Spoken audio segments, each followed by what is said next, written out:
Pag tinanong kita, anong favorite color mo, sabihin mo, I refuse to testify. So bakit ho ganun yung inyong asta ngayon? Marami pong reason. Una, under oath po ako dito. And possible po siya magamit against me in the future po. A warning to you to please allow your client to respond to the question. We will, these are simple questions. Tinanong lang, saan siya nag-aral, saan siya nag-college, right against self-incrimination? Please. This is a warning, Attorney Topacio. Baka ina-advise mo, attorney, mali. Ha? Starting 2019, she is already an executive assistant of Lucky South 99. I'll show you some pictures, Cassandra. Have you seen this? Nakita mo na ba to? These are all the torture victims na nakuha sa cellphone doon sa Porac at sa Banban. All those collected cell phones ay nakalagay itong mga pictures na to. These are victims of torture perpetrated doon sa Porac at sa Banban. Have you seen this? No. First time? Now lang? Okay. I will show you another picture.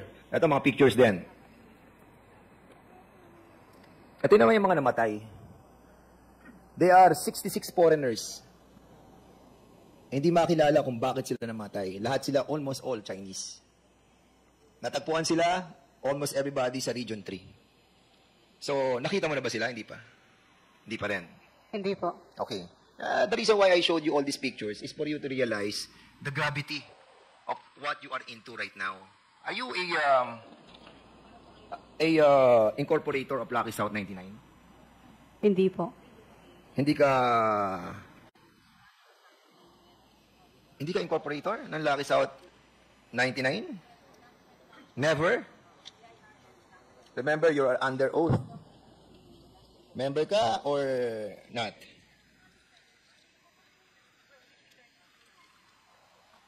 Baka ina-advise mo, attorney, mali. Ha? Starting 2019, she is already an executive assistant of Lucky South 99. Cassandra, are you an incorporator of Lucky South 99 since 2019 to the present? I think assistant lang po, pero hindi siya incorporator. You are an executive assistant. Tag po dito, authority. 2019.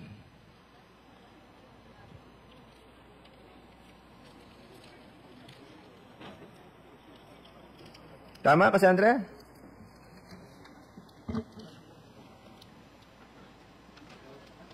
Okay. Kailan ka naging executive assistant ng Lucky South 99?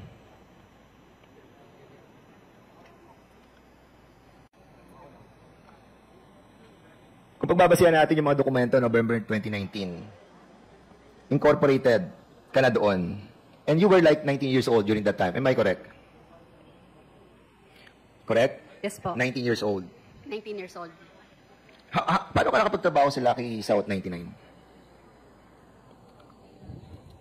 Mr. Chair, I refuse po to answer. Mr. Chairman. Mr. Chair, point of order. Point of order. What is the point of order of the... Mr. Chair, I'm getting confused. With all due respect to Attorney Topacio, every time Chairman Dan gives a question, it seems that it's Attorney Topacio answering. So I think we should. No, I've been watching you and you've been whispering. So can we please give the resource person the opportunity to answer truthfully? Attorney Topacio, may we ask you to refrain from answering in behalf of your client? As we clearly stated earlier, the role of the counsel is only limited to advising your client of his or her constitutional rights in this committee hearing. So, Cassie, ikaw ang sumagot. Okay? Yes. Thank you. Attorney Tapasio, with all due respect, I mean, I don't mean no offense to you, but it's just that let's allow the resource person the freedom to explain her side and to explain how she's involved or not involved in this situation, because this is her opportunity to clear her name. Thank you very much, Mr. Chair.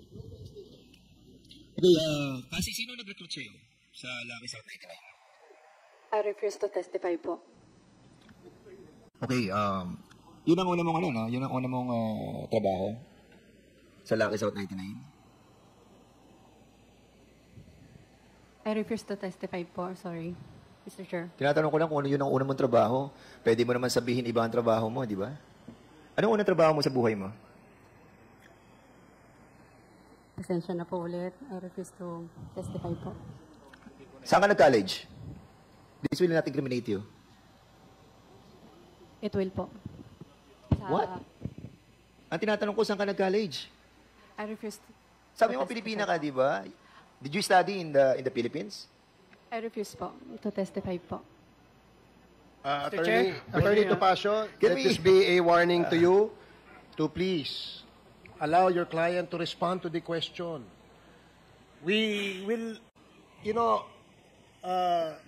these are simple questions. Tinanong lang, saan siya nag-aral, saan siya nag-college? Right against self-incrimination? Please.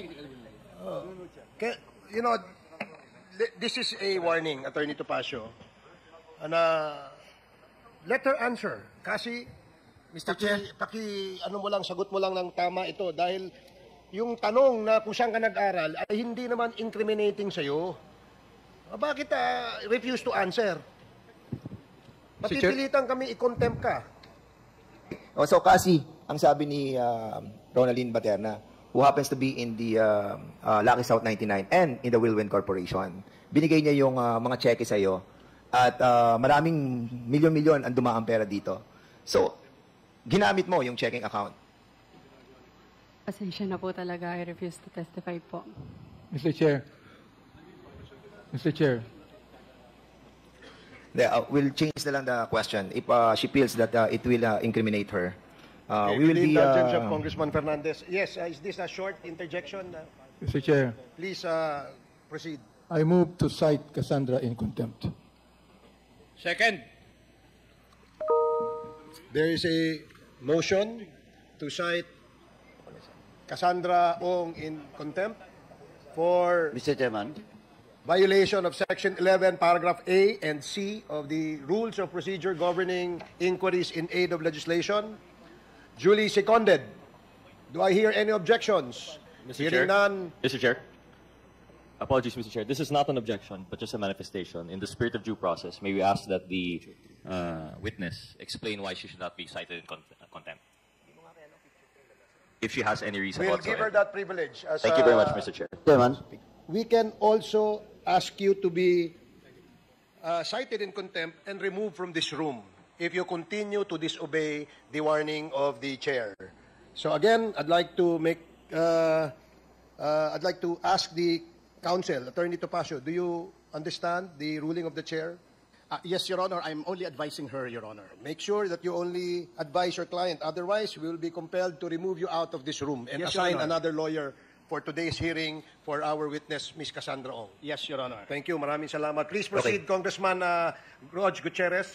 Thank you, Mr. Chair. Mr. Chair, I raised that point earlier because precisely I agree with the manifestation of Congresswoman Luistro that regarding the invocation of the right to remain silent or right against self-incrimination is not absolute.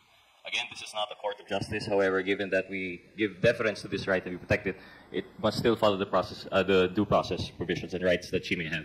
Given that, Mr. Chair, just to clarify po, when the right against self-incrimination is invoked, first, there must be a specific identifiable crime, and second, that the witness is the one who probably committed the crime. To repeat, the question po, saan ka po nag-college? Now, Ms. Ong, through the chair, most respectfully, kindly justify your refusal to answer that question. Again po, Mr. Chair, I refuse to answer po or to testify po. Then, Mr. Chair, I think the witness has chosen not to defend the question, and I believe the proper thing now is for the chairman to rule on the propriety of the invocation of the right against self-incrimination. And from there, I suppose, we would then vote on the contempt. Thank you very much, Mr. Chair. Thank you, Madam Ong. Thank you, Congressman Gutierrez. Mr. Chair. Yes, Congressman Akop. May I ask the resource person to repeat her answer to the query of the Honorable Gutierrez? I refuse to testify ba? Ang sagot po ninyo? Ha? Testify po. You refuse to testify. Yun po ang kasagutan ninyo doon sa katanungan po ni Honorable Gutierrez. So you refuse to testify. In other words, hindi ka na sasagot? Opo.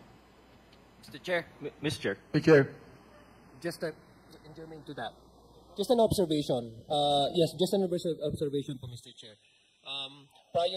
After the motion was raised, citing her in contempt, Congressman Roger Gutierrez asked the chair to allow the witness to explain to the body why she's refusing to answer.